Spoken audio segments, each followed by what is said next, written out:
tardes. Mi nombre es Iracema Muñoz. Bueno, hoy quiero presentarles a mi hija. Se llama María Victoria. Bueno, ¿qué les digo?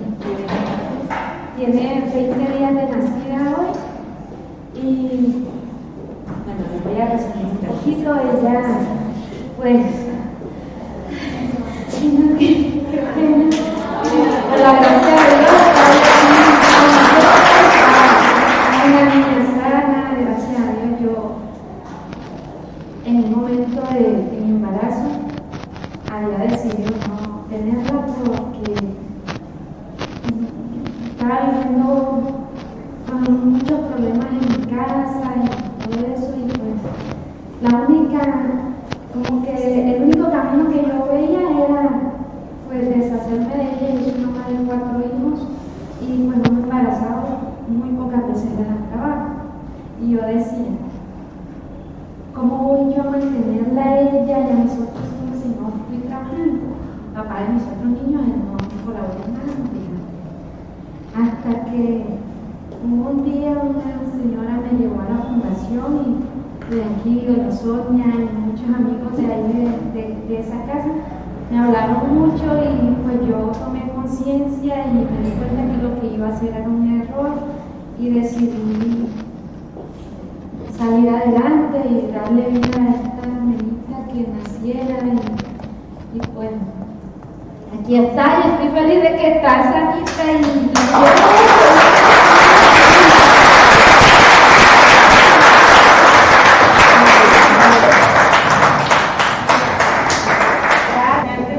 mi nombre es Yolanda Jabri.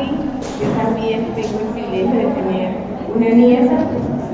A mi nieta en este cumple le va a pasar lo mismo que María Victoria, pero pues por coincidencia de la vida vio en un aviso donde le podían prestar una ayuda terapéutica. Pues ella quería abortar. Se presentó al sitio y pues allí tuvo un acompañamiento. Gracias a Dios mi nieta nació. Es una niña hermosísima.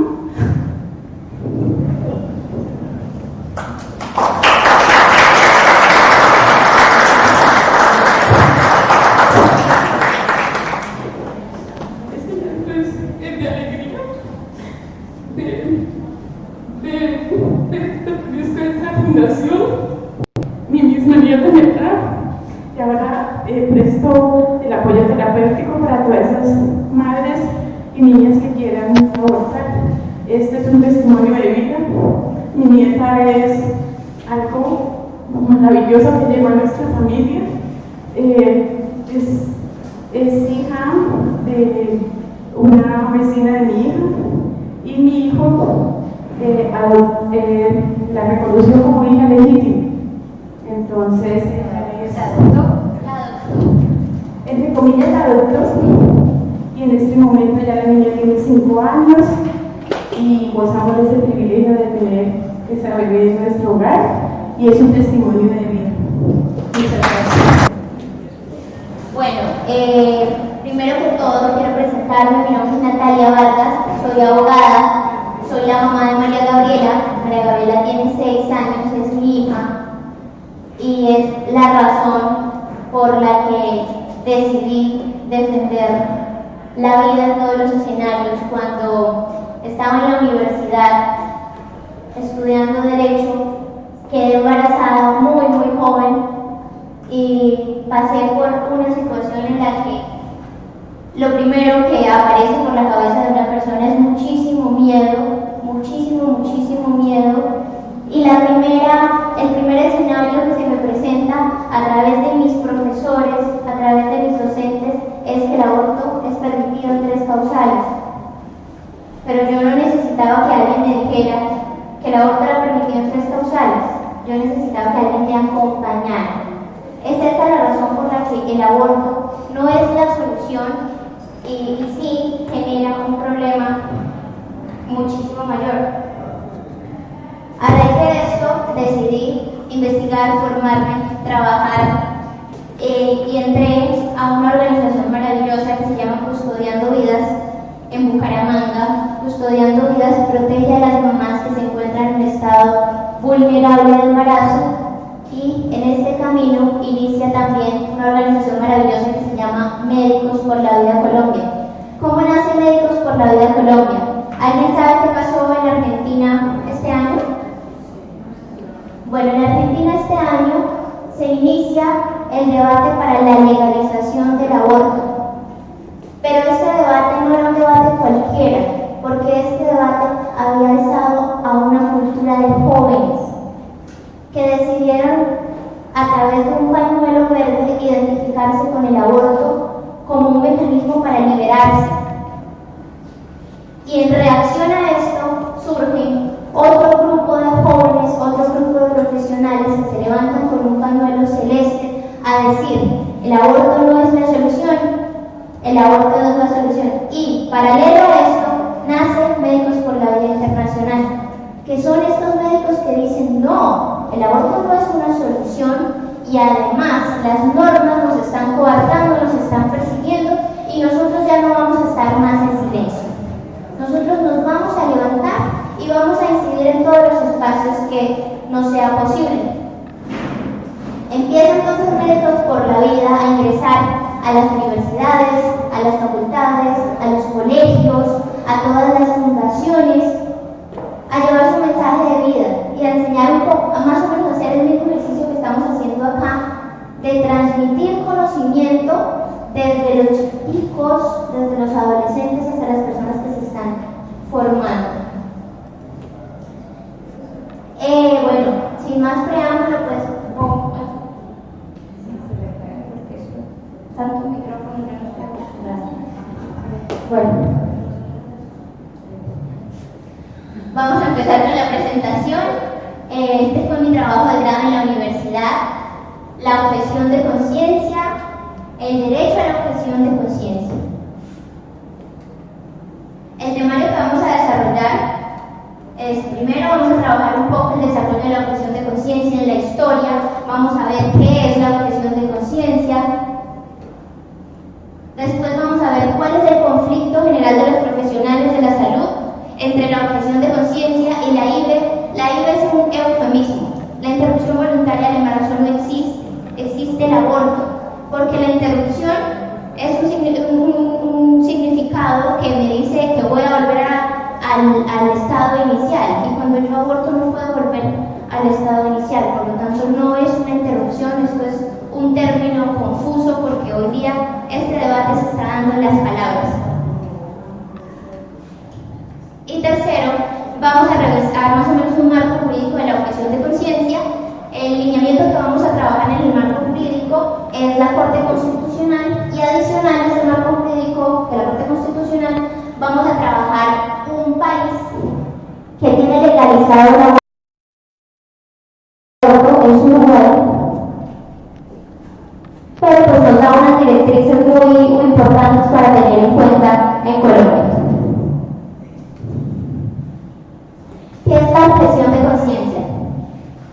Es el derecho de toda persona a observar la conducta externa, consecuente con sus convicciones internas, a no ser obligada a actuar en contra de estas, y esto es lo más importante, a no ser discriminado o perseguido por ello. Esto lo dice Mario Malo, que es un abogado, un jurista que se ha dedicado un montón a estudiar este tema.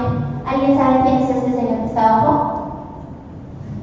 Era el médico argentino que lo acusaron y lo encarcelaron. Ok, sí, doctora. Pero es una persona en todo el auditorio que conoce quién es él.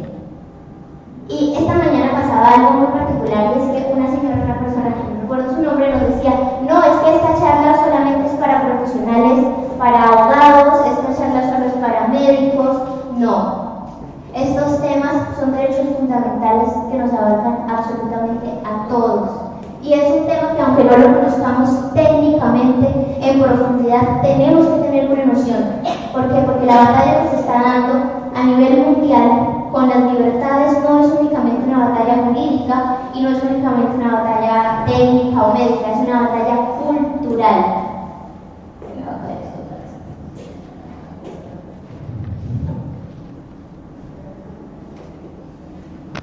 Objetores de conciencia en la historia.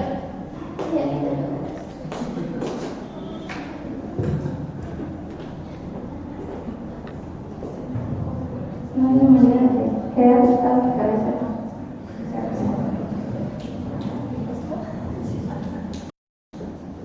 Bueno, ¿alguien me da un ejemplo de un objetor de conciencia en la historia? Los que saben, no. Ustedes, ¿alguna sabe de pronto de una persona que cumpla con el concepto que aquí vimos? Básicamente, ¿qué es? Que un deber moral se contrapone con un deber jurídico. ¿Conocen de pronto personas que dicen, no, yo no quiero hacer eso porque eso va en contra de mi conciencia? Pues así ustedes no lo crean, eso está cotidianamente en todos los escenarios económicos, en todos los escenarios laborales, en todas las profesiones, y a lo largo de la historia han existido siempre, y siempre es siempre. Antígona, ¿alguien sabe la tragedia de Antígona? Bueno, les voy a contar. Antígona habían matado, se habían peleado sus hermanos, y el rey le dice que tienen que enterrar a uno dignamente y al otro indignamente. Es decir, a uno lo iban a enterrar con todos los ritos religiosos, pero al otro lo iban a dejar al aire libre, que se muriera, que su cuerpo quedara. Y ella le dice a su hermana, le dice Ismena a su hermana, Antígona, yo no lo voy a hacer y no quiero morir. Y ella le dice, yo tampoco hubiera querido morir. Hubiera querido morir. Ella está tan convencida de que esta norma moral que la rige, esta norma divina, está tan intrínsecamente en ella que decide asumir la consecuencia. Esto a veces suena muy miedoso, ¿no? Porque pues no nos queremos morir.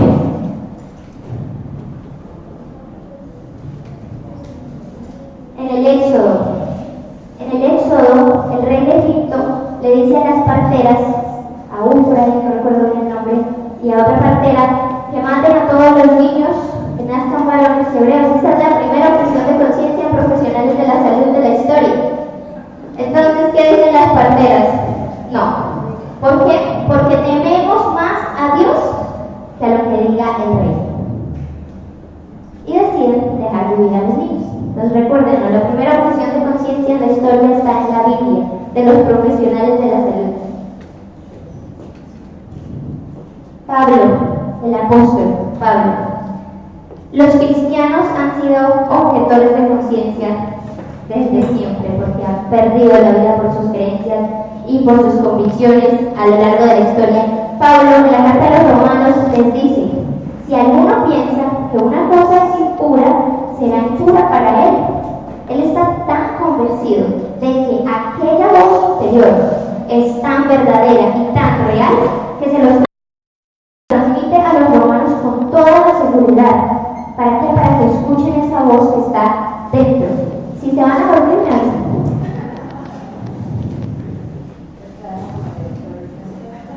Tomás Moro. El rey Enrique VIII decide separarse de la Iglesia Católica y le dice a Enrique VIII que él piensa que no, que sí se quiere casar otra vez. Y Roma le dice, no, usted no se puede casar otra vez.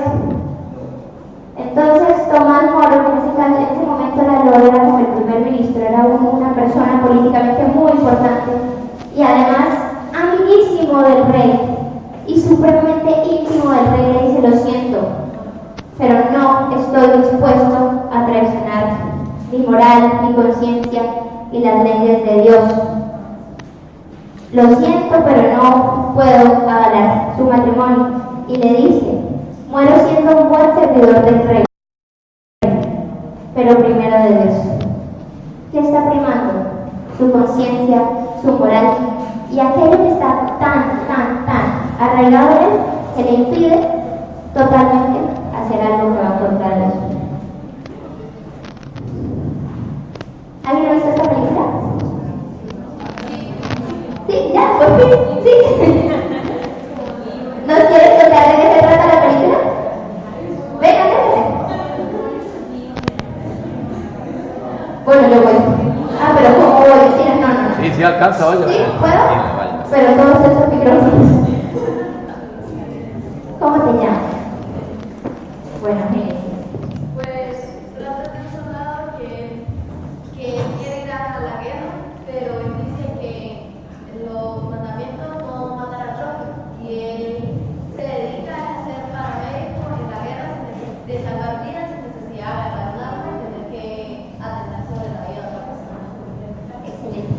Esa persona se llama Desmond Doss y se va a la guerra, a la Segunda Guerra Mundial, dispuesto a no disparar ninguna sola arma por las razones que Génesis nos contaba. Y aquí, en este momento, después de la Segunda Guerra Mundial, es cuando nace el derecho a la libertad de conciencia. El doctor nos mencionaba esta mañana que desde 1948, después de la Segunda Guerra Mundial, nace la Declaración de los Derechos Humanos y en esa Declaración de los Derechos Humanos se posiciona esto.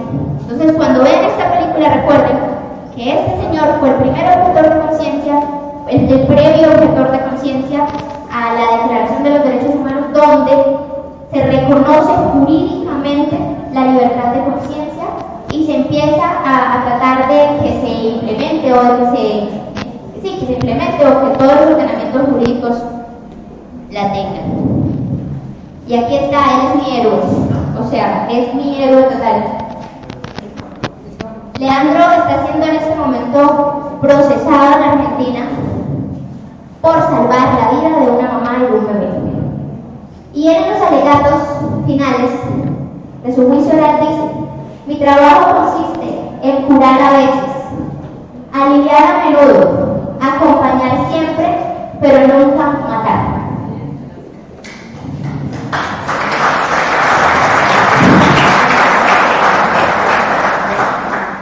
Bueno, como les decía, se la vamos a pasar rapidito porque ya la hemos explicado muchas veces. Básicamente, el derecho a la objeción de conciencia o la libertad de conciencia se introduce en los ordenamientos jurídicos a través de la Declaración de los Derechos Humanos. El artículo 18 de la Declaración de los Derechos Humanos dice que toda persona tiene libertad de conciencia. Esto entra en los ordenamientos jurídicos en rango constitucional, y el rango constitucional en Colombia se encuentra también en el artículo 18, que dice que las personas tienen libertad de conciencia y que nadie podrá perseguirlas en razón de sus creencias. Pero ¿qué pasa? Esta libertad de conciencia, que aparentemente está al mismo nivel de todas las libertades por la Declaración de los Derechos Humanos, está teniendo esa disyuntiva. Entonces, al que dice que trata de defender su libertad de conciencia, lo vemos coartado. Pero esto es libertad de expresión. ¿A ustedes les parece que esto es libertad de expresión? Discúlpenme la palabra, pero empelotarse y mostrarle las puchetas a todo el mundo es libertad de expresión. Bueno, los medios de comunicación, los ordenamientos jurídicos, la prensa, los intelectuales, los profesores, lamentablemente en este siglo nos están vendiendo esto como libertad de expresión. Libertad de expresión que atenta contra cualquier libertad de otra persona. Yo hago lo que se me da la gana, y lo tenemos también en el artículo de la Constitución que habla sobre el libre desarrollo de la personalidad. Han sido interpretaciones de la Corte Constitucional de esto. Efectivamente, no sé si conocen a Kika Nieto, la youtuber, y a las igualadas. Bueno, la Corte Constitucional dijo que libertad de expresión podía ser ofender a una persona, discriminarla por sus creencias, y es libertad de expresión. Pero vamos a ver ahorita cómo la misma Corte Constitucional no habla igual de la libertad de conciencia. Lo que les explicaba, entonces tenemos unos ordenamientos jurídicos que tienen un derecho primario, y es la libertad de conciencia, y el mecanismo por el cual lo voy a hacer valer este derecho es la objeción de conciencia. El derecho como tal es la libertad de conciencia y lo voy a hacer valer a través de la objeción. El conflicto. ¿Dónde se presenta el conflicto entre los profesionales de la salud y la interrupción voluntaria del aborto? Se presenta cuando existe una disyuntiva entre el deber legal y el deber ético-moral. Cuando una mujer ejerce la facultad, yo nunca pongo acá que eso es un derecho, porque eso es una facultad que le ha otorgado el ordenamiento, pero eso no es un derecho, de abortar y el médico se niega por razones éticas o morales. Vamos a ver a Leandro un poquito.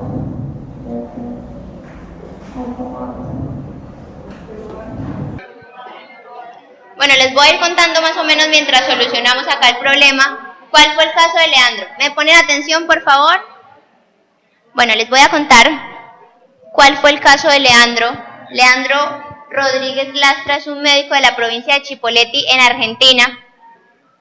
Y él se encontraba en su turno en la noche cuando llega una niña, una joven, con un aborto inducido por misoprostol, con una fiebre altísima, altísima la fiebre, y en un estado en el que pues yo no soy médica, no conozco los conceptos, pero se encontraba en un estado muy grave. ¿Qué hace Leandro? Le pregunta a la niña si le dieron algo y la niña le contesta que sí, que le dieron misoprostol, otro médico, otra médica, y que le había inducido el aborto, pero que la habían dejado sola en la casa y que ella no sabía por qué había reaccionado de esta manera su cuerpo. Leandro la interviene cuando se da cuenta, dice él ahorita cuando lo escuchemos en el diagnóstico, que es muchísimo más grave continuar con el procedimiento del aborto que estabilizarla y darle término al embarazo. El niño nace, eso fue en el año 2017, el niño nace, había sido producto de una violación y el niño es dado en adopción, la niña continúa su vida, salva este médico a la joven, al bebé, el bebé tiene una familia estable y 2 años después viene una diputada, porque esto también es un tema político y cultural, y recuérdenlo muy bien, no es únicamente de los médicos, no es únicamente de los abogados, esto es un tema de todos. Viene una política y lo denuncia penalmente, y le inician un juicio al médico, y ustedes se preguntarán ¿por qué? ¿Cierto? ¿Cuál fue la razón por la que le inician un proceso penal a un médico que le salva la vida a un bebé y a una joven? Bueno, en la provincia había un protocolo, Argentina es un país federal, había un protocolo en una norma provincial en el que tenía que hacerse de una manera, y era todo lo que nos decían los doctores, la protocolitis, el seguimiento de la norma tan estrictamente que desdibuje mi moral y la trascendencia de lo que estoy haciendo, mi ética, mi todo, que dice que se tiene que hacer ese protocolo en el caso de violación. El médico lo obvió. ¿Por qué? Porque el médico en su facultad, en su arte de cuidar, pues lo que hizo fue salvarle la vida a los dos. La política, la diputada, lo denuncia, y esto no es lo peor, porque lo lógico sería que la justicia en este caso hiciera una ponderación y revisara que el bien jurídico de la vida, pues, se había salvado y que se habían cumplido un protocolo. No, Leandro es juzgado y condenado por la justicia argentina, y está próximo a dictarse su sentencia en la que se piden que se le quite totalmente la tarjeta profesional y que además se le den 8 años de cárcel. ¿Ustedes qué piensan de eso? Es absurdo, ¿cierto? Y nos parece lejísimos. Nos parece que a nosotros eso no nos va a llegar nunca.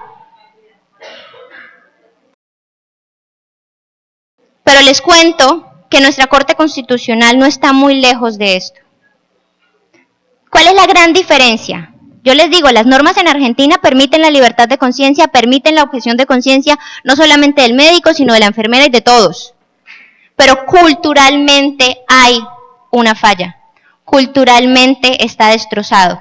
La juventud, los niños, todas las chicas están ideologizadas por una cultura de la muerte, que les dice que eso es un derecho y que a este médico que le salvó la vida a un bebé, a una niña, Lo tildan en los medios de comunicación estas muchachitas como un violador y se atreven a decir en los medios de comunicación que lo que él hizo fue una segunda violación al obligarla a tener el bebé. De este calibre y de este nivel estamos hablando. Y esto no es solamente en la profesión médica, esto es en la docencia, esto es en el notariado y registro, esto es en los jueces, esto es en todo aquello que vaya en contra de todo este sistema ideológico. ¿Cuál es mi intención contándoles a ustedes la historia de Leandro? Es que nos vayamos a la acción, es que no nos quedemos más en silencio, es que tengamos, así desde nuestros espacios, sean el caso de ustedes que van a ser educadoras, tengan esto presente, para en el momento en el que tengan que objetar conciencia se den cuenta que es muy importante hacer valer este derecho. Les voy a contar, existe una gran diferencia entre la objeción de conciencia y la desobediencia civil. La objeción de conciencia es el deber moral absoluto e ineludible. ¿Listo? ¿Ya lo tenemos acá? Devuelve.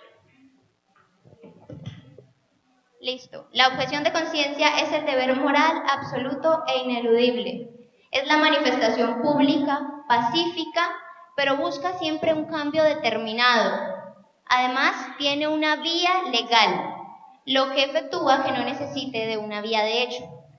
Por el contrario, el desobediente civil carece de este deber, es decir, su deber no está tan intrínseco y es negociable. Además, la manifestación pública pretende cambios sociales absolutos, es decir, una revolución para que cambie todo el ordenamiento jurídico. Además, carece de una vía legal. Existen límites en la objeción de conciencia y es que se deben presentar en términos claros y limitados. Esto no significa que porque yo no la presento por escrito, entonces no me la van a hacer valer, sino que tiene que ser sobre un tema de un carácter específico. No puede incurrir en daños a terceros de carácter esencial, como el derecho a la vida, no es arbitrario en sí mismo ni es absoluto, no puede objetar sobre la ejecución de deberes absolutos, pues siempre debe buscar el bien común. El fin del ejercicio de los profesionales de la salud, esto es un concepto que da el Ministerio de Salud y a mí me gustó mucho porque habla sobre la dignidad del ser humano, es algo que hemos venido tratando, y dice, los profesionales de la salud prestan el mejor servicio al mayor número de personas de forma ética y salvaguardando la dignidad humana. El juramento hipocrático dice que jamás le dará a nadie medicamento mortal, que básicamente la profesión pretende curar, cuidar, aliviar, acompañar. Pero ¿qué está pasando? ¿Qué está pasando? Hoy los doctores hablaban sobre el documento de Ginebra y yo quiero contarles a ustedes que ese documento es muy claro para los médicos. Ellos no lo discuten. Pero ¿qué es lo que nos está mostrando la prensa? Miren la interpretación de la prensa. Dice, el mayor cambio ocurrió en lo que se refiere a la relación entre el médico y su paciente. Yo respetaré, resaltado y en mayúscula, la autonomía y dignidad de mi paciente. Miren la interpretación.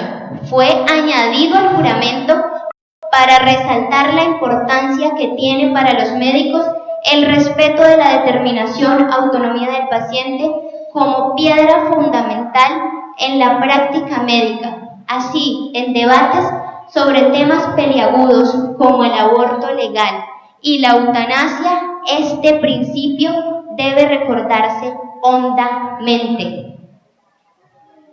Los médicos lo comprenden muy bien, pero ¿qué es lo que nos está mostrando al resto de las personas? La prensa. Que el médico no tiene realmente criterio, que su libertad de diagnóstica está totalmente desdibujada y que lo que prima es el deseo y el capricho de una persona. Jorge Merchant Price, es un médico que me encanta, tiene un libro que se lo recomendé al doctor hoy, y él dice que decirle a un médico que practique un aborto es como decirle a un policía que robe. Es lo mismo. La titularidad de la objeción de conciencia. ¿Qué dice la Corte Constitucional sobre este tema?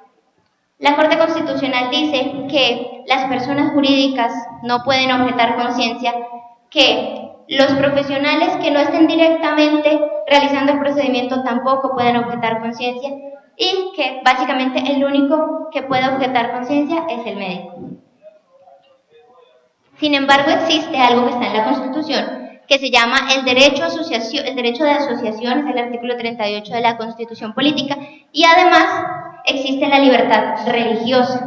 Esta misma Corte Constitucional, en sentencias del año 93, 94 y 95, le ha reconocido el derecho a las personas jurídicas para interponer tutelas, le ha reconocido el derecho a asociaciones con carácter de tendencia, es decir, asociaciones que desde sus estatutos están creadas con un fin religioso o con un fin político y les ha otorgado la libertad de asociarse y de ejercer sus derechos.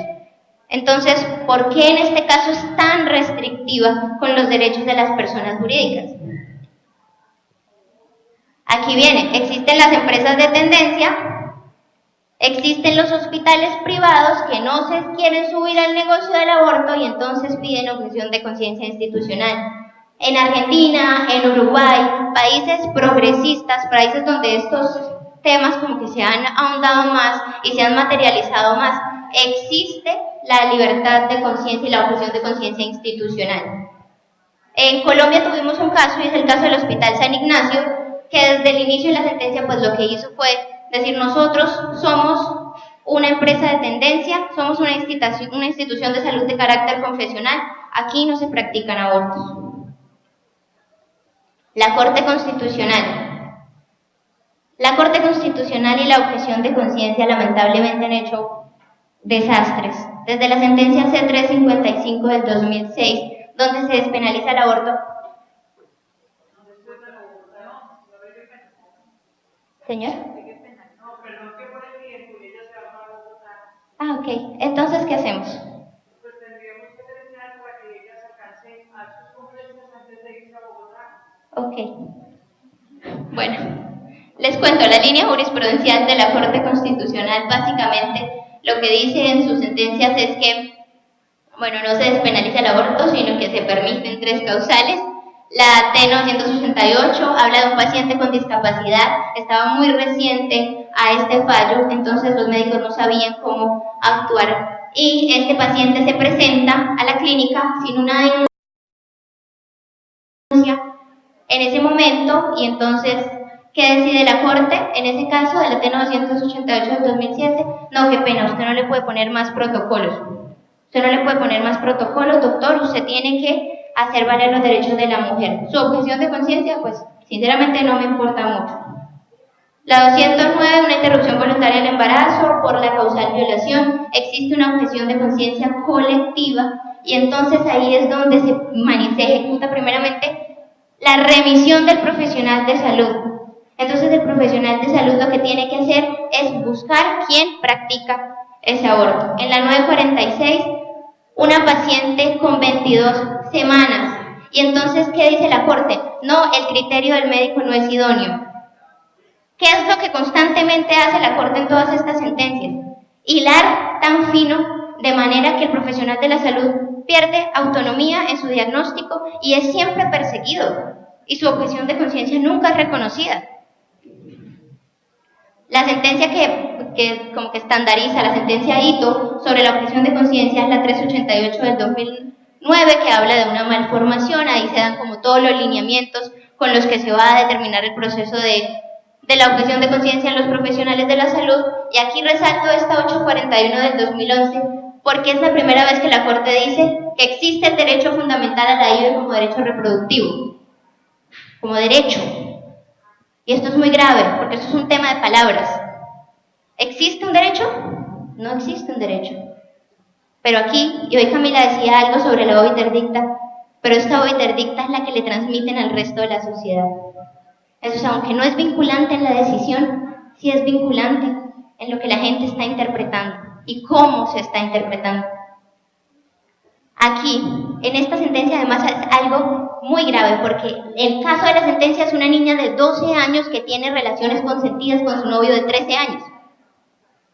relaciones consentidas, y va y dice, hola, tengo 13 años, practíqueme un aborto. Los médicos le dicen, no. ¿Qué le dice la corte? Usted no puede, la sentencia C355 dice que los menores de 14 años tienen consentimiento para unas cosas como esta. La C754 suprime la obligación de la denuncia penal en los casos en los que existe conflicto armado. La C274, esta es el único éxito de toda la línea jurisprudencial, y es que se reconoce la objeción de conciencia en los profesionales de enfermería.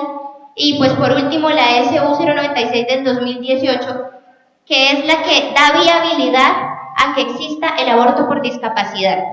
Esta es la última sentencia en la que, pues, lamentablemente eso es lo que sucede. La doctora decía que en Nueva York se podía practicar el aborto hasta la última semana, en Colombia también, hasta el último día, gracias a esta sentencia. Entonces esto es algo que nosotros tenemos que concientizarnos y tenemos que asustarnos. El caso de Uruguay, si quieren, dejamos acá. Ok. Bueno, ahorita